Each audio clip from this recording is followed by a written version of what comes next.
வணக்கம் மக்களே, எல்லாரும் எப்படி இருக்கீங்க? ஹோப் எல்லாரும் நல்லா இருக்கீங்கன்னு நினைக்கிறேன். இன்றைக்கி பார்த்தீங்க அப்படின்னா நம்ம காட்டில் வந்து கரும்பு சுவை வந்து உரிக்கிறாங்க. ஸோ அதனால் உங்களுக்கு எனக்கு தெரிஞ்ச கண்டென்ட் வந்து உங்களுக்கு சொல்லலாம் அப்படின்னு சொல்லிட்டு வீடியோ எடுக்க ஸ்டார்ட் பண்ணிட்டேன். இப்படி தான் வந்து பார்த்தீங்க அப்படின்னா சோவை உரிக்கிறாங்க. அதாவது சோவை உரித்து பக்கத்து காலில் வந்து போட்டு நின்றுப்பாங்க. அதான் சோவை உரிக்கிறது எப்படி ஈஸி அப்படின்னா, ஃபஸ்ட்டு வந்து தண்ணி வந்து நல்லா பாய்ஞ்சிச்சுன்னா வைங்களேன், சோவை வந்து ஈஸியாக உரிச்சிடலாம். அது ஒன்று. ப்ளஸ் வந்து மழை பெஞ்சிச்சுனாலும் சோவை வந்து ஈஸியாக உரிக்க முடியும். எதனால் வந்து இந்த சோவை உரிக்கிறாங்க கரும்புக்கு அப்படின்னு பார்த்தீங்கன்னா, கரும்புக்கு வந்து நல்லா காத்தோட்டம் கிடைக்குங்க. அது மட்டும் இல்லாமல் கரும்பு வந்து நல்லா ஊக்கம் கொடுக்கும். ஊக்கம் மீன்ஸ் எப்படின்னா நல்லா வளரும். வளரும் அதே மாதிரி கரும்பும் நல்லா ஊறும். அது அது ஒன்றுங்க. அதுக்கப்புறம் எலி வந்து அதிகமாக வந்து கரும்பு கடிக்காது. இப்போ நாங்கள் போட்டிருக்கிற ரகம் பார்த்தீங்க அப்படின்னா, ரோஸ் அப்படின்னு சொல்லக்கூடிய ஒரு ரகம். இதில் பார்த்தீங்க அப்படின்னா முழங்கு வந்து அதிகமாக இருக்கும். அதாவது சோவை உரிக்கும் போதெல்லாம் கைக்கு வந்து க்ளவுஸ் போட்டு தான் உரிப்பாங்க. ஏன்னா அதுதான் சேஃபு. அதே மாதிரியும் ஷர்ட்டும் பார்த்தீங்க அப்படின்னா ஃபுல் ஹேண்ட் ஷர்ட் தான் போட்டுக்கணும். இல்லைன்னா அப்படின்னா சோவையெல்லாம் கிழிச்சு விட்டுருங்க. இதுவும் கொஞ்சம் பெரிய ரிஸ்க்கான வேலை தான்.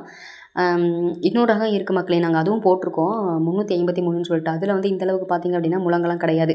இப்போ வந்து இது வந்து 1 ஏக்கர் வந்து இவங்களுக்கு சோவை உரிக்க நாங்கள் எவ்வளோ கொடுக்குறோம் அப்படின்னா, 1 ஏக்கர் வந்து ரூ. 6,500 கொடுக்குறோங்க. நமக்கு வந்து 1 ஏக்கர் 40 சென்டுனால நம்ம வந்து ரூ. 9,800 இதுக்கு வந்து பேசியிருக்கிறோம்.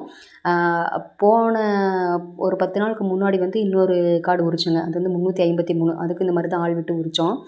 அவங்க வந்து எவ்வளோ வாங்கினாங்க அப்படி அவங்க இதே செட்டு தான் அவங்களும் வந்து உரித்தாங்க. அது வந்து முழங்கு வந்து கம்மியாக இருக்கங்காட்டி அது வந்து 1 ஏக்கர் வந்து எப்படி உரித்தாங்க பார்த்தீங்க அப்படின்னா, ரூ. 6,000 உரித்தாங்க.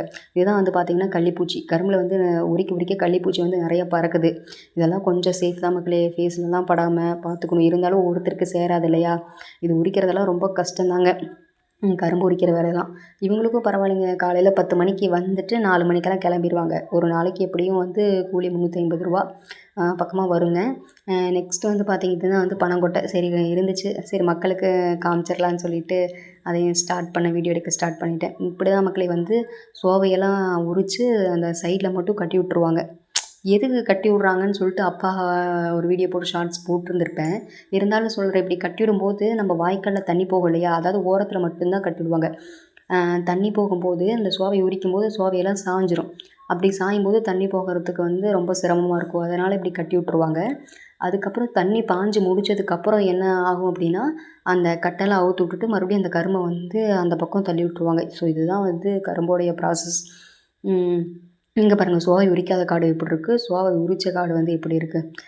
பார்க்கவே ரொம்ப அழகாக இருக்குது சோவை உரித்தது. ஏன்னா அது வந்து நல்லாயிருக்கும். இவ்வளோ பெரிய வேலை ஒரு சோவை இல்லாமல் உரிக்கணும். அதுவும் பார்த்தீங்க அப்படின்னா ரொம்ப வந்து க்ளீனாகவும் உரிக்கக்கூடாது. அது ஏன்னு எனக்கு ரீசன் வந்து என்னென்னு தெரியல. சொல்லுவாங்க ரொம்ப சுத்தமாக எல்லா கரும்பில் இருக்கிற சோவையும் வந்து எனக்கு இப்போ தான் தெரியுது. ஏன் வந்து எல்லா கரும்பில் இருக்கிற சோவையும் ரொம்ப க்ளீனாக வந்து உரிக்கக்கூடாது. ஏன்னா கரும்பு வந்து சாஞ்சு போயிருங்களாமா.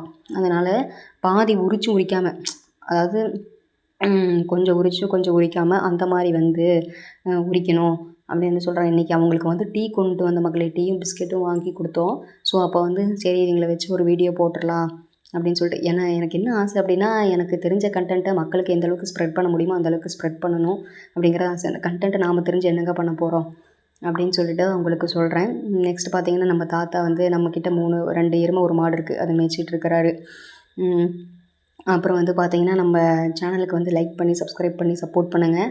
நம்ம கூடிய சீக்கிரத்தில் பார்த்திங்க அப்படின்னா சேனல் ஸ்டார்ட் பண்ணி வந்து 10 டேஸ் தான் ஆகுது. இது வரைக்கும் 87 சப்ஸ்கிரைபர் இருக்குங்க. இன்னும் ஒரு 1000 சப்ஸ்கிரைபர் வரணும்னு ஆசை. சரி லைக் பண்ணி சப்ஸ்கிரைப் பண்ணிக்கோங்க.